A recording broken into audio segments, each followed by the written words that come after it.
Today, I'm going to talk about the big question that I keep hearing is, can I lose a job offer by negotiating my salary?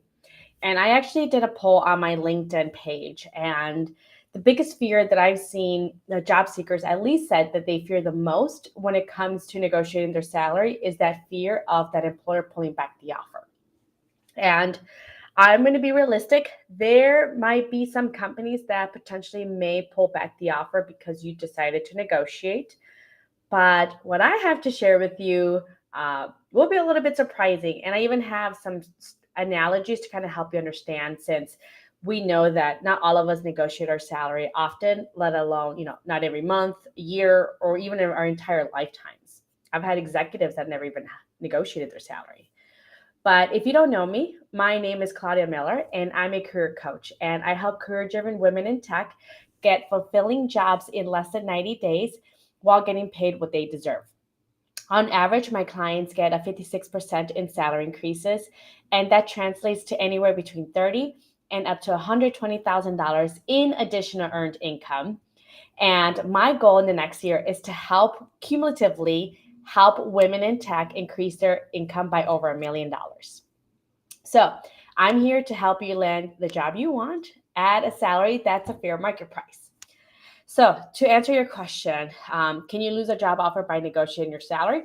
Maybe. There's some companies that I've heard that have taken back the offer because the employee or the candidate decided to negotiate.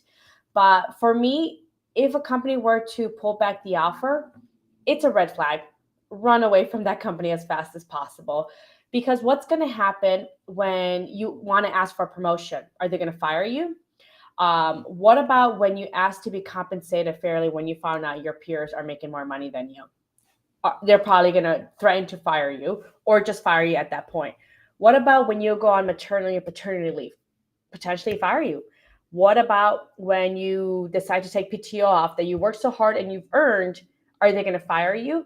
I mean, for me, it's a really good indicator to see how this company is going to react as far as their values and what their mentality is.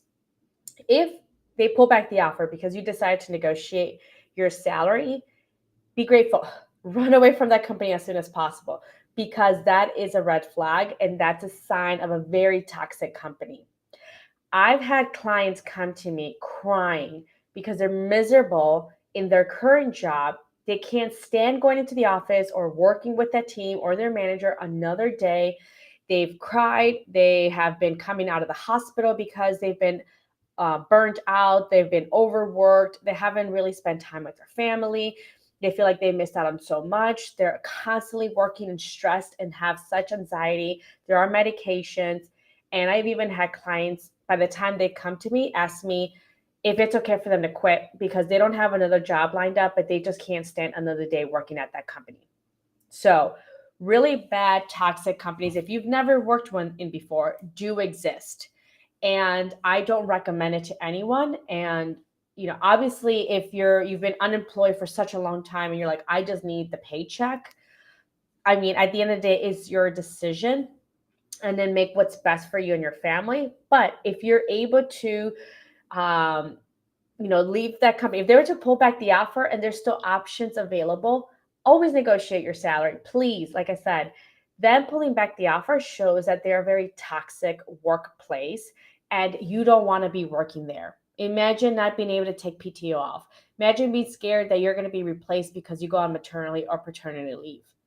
What if you go on FMLA or, God forbid, have a surgery that you can't able to work for the next few days or weeks? That might be the company that might replace you and you come back to no job or you've been demoted. So for me, it's a really huge red flag for a company to do that. And a good analogy, and usually I'll backtrack a little bit. Usually the biggest fear is, well, I'm scared to negotiate because what if they pull back the offer? In my experience, I've never had a client that happened to. Now, it does happen, but it's very rare. Like, it's a very small percentage of employers or companies that would actually pull back the offer because you negotiate. And I mean like a very small percentage. So you're risking on potentially increasing your pay by 10, 15, $20,000 in a quick 10-minute call because of a very small percentage that they might pull back the offer, it just doesn't make sense. Another analogy to think about it is, imagine you have a rental property. You want to rent it out for $2,000 a month. Rent is crazy right now. So you're looking to rent this apartment for $2,000 a month. Are you not going to do a background check because potentially the person might not have a good background history, maybe a history of not paying their rent? Maybe they have a criminal record that involves, I don't know, larceny or something, or they lied about their credit score or whatever that is.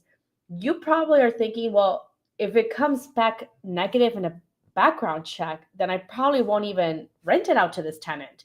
I don't want to risk a $2,000 rent mortgage that if they don't pay, I have to pay that out of pocket, and I can't rent it out because they're squattering or something.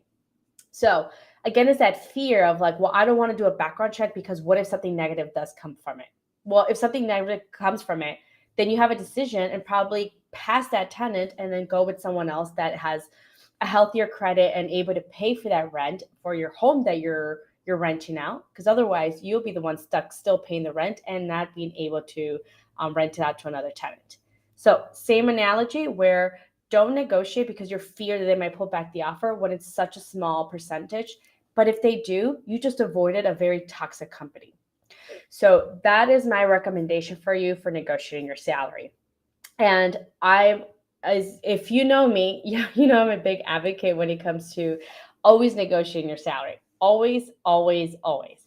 Even if it's a really great salary where you're like, this is amazing, this is above the market rate, and it's the top range, there's benefits to negotiate. There are other opportunities, and there's more money on the table that you can ask for when it comes to that job offer. And especially if you're a person of color or a woman, as we know, we don't get paid the dollar equivalent as well as our white male counterparts. So this is just a rough estimate. I don't have the exact numbers, but I know that usually women get paid around 82 cents on the dollar. But when it comes to African American men, they get paid around 64 cents or 66 cents on the dollar. African American women get paid around 64 cents on the dollar. Hispanic men get paid around 58 cents on the dollar, and a Hispanic woman gets paid 54 cents on the dollar. So this is why, if you're a person of color or a woman, it is imperative that you negotiate your salary, because we are already being underpaid. So we need to bake in that additional salary that we rightfully deserve, that we've worked so hard for, that we went to school for, that we've acquired all these skill sets. We need to get paid for it. And that is why you always need to negotiate your salary. More than likely, you're already being offered at the mid or low range of that salary, and you want to negotiate to get you to the top range. And one of the things that I hear from my contacts and networks who are hiring managers, as well as clients and friends that are recruiters and executives, and even in my podcast, where I've had in season 1, I had a lot of executive CEO women coming into the show. They admitted that when they make an offer, they usually offer at a mid-range of the salary because they anticipate that the candidate is going to negotiate, and that way they still have budget. They still have room within that budget to meet those salary demands because it is still within that range. So very unlikely do they offer you the higher end of that salary range. And because if they anticipate you negotiating, they still want to stay within budget. They don't want to have to go in, connect with HR and their direct whoever manager they're reporting to and ask for an additional 10, 20K. Their counterparts would have said, well, why didn't you just offer them the mid-range? So that way, if they negotiate it, you still stayed within budget. So a lot of hiring managers and employers out there actually anticipate or expect you to negotiate. So that's why they don't give you the top range of that salary. So I went through a lot of reasons why. If they pull back the offer because you negotiate it, red flag, run away from that company, good riddance, and keep that in mind so you never go back and apply to that company. 2, you want to negotiate because, as well as if you're like I said, a woman or a person of color, we're already being underpaid. So we need to ask for that difference in order for us to get paid fair market rates.